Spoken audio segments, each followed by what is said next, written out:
So here I am in the brand new 2016 Kia Sorento.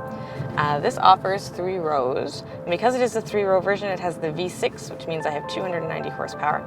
It also means that I can tow up to 5,000 pounds, I think, which is pretty cool, because if you have 3 rows, then you obviously have a lot of stuff to haul around, which means you probably do some fun stuff on the weekends.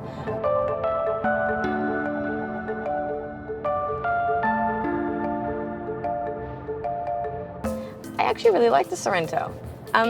It has a really kind of peppy throttle response. A very good sounding V6. It is an automatic transmission, obviously. There are no paddle shifters, however, I can shift with the shifter, should I so desire. I hate doing that though, and actually the transmission performs well enough on its own.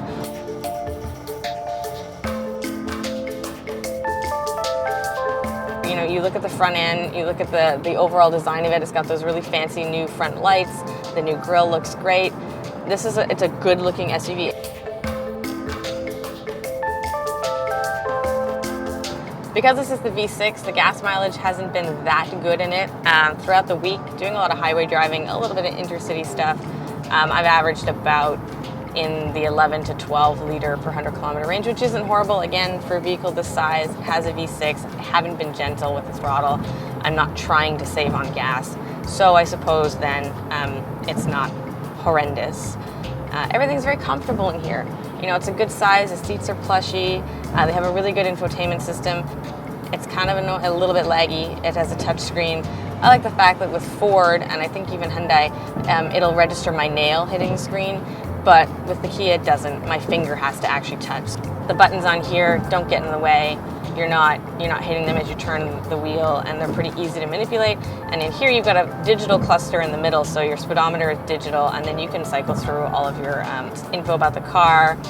So it's really top trim, and like I said, it's the V6 is all-wheel drive. It has a front-wheel drive version and in the 4-cylinder if you so desire. However, you know, for our winters, why wouldn't you go for all-wheel drive?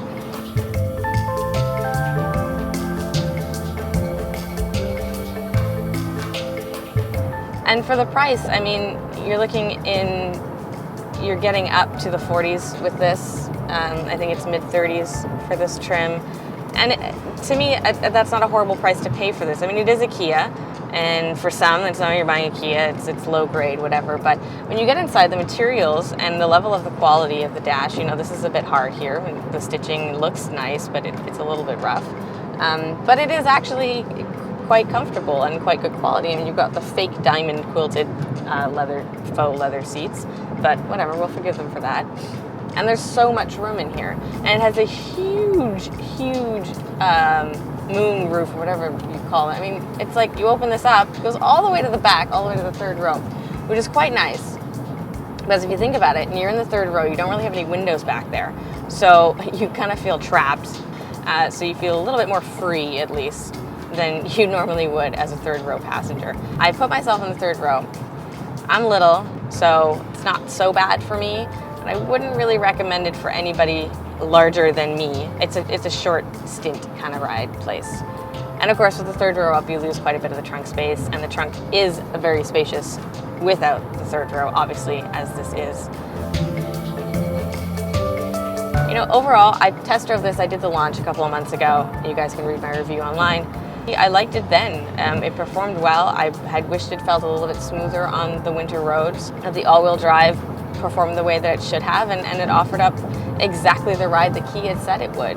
You know, this is a functional, easy to get into, easy to get out of family hauler, and it gives you 3 rows. Now, of course, the competition might sway you, and you've got the brand new Nissan Murano, which is absolutely gorgeous, and then there's the Grand Cherokee, which is kind of the father of them all.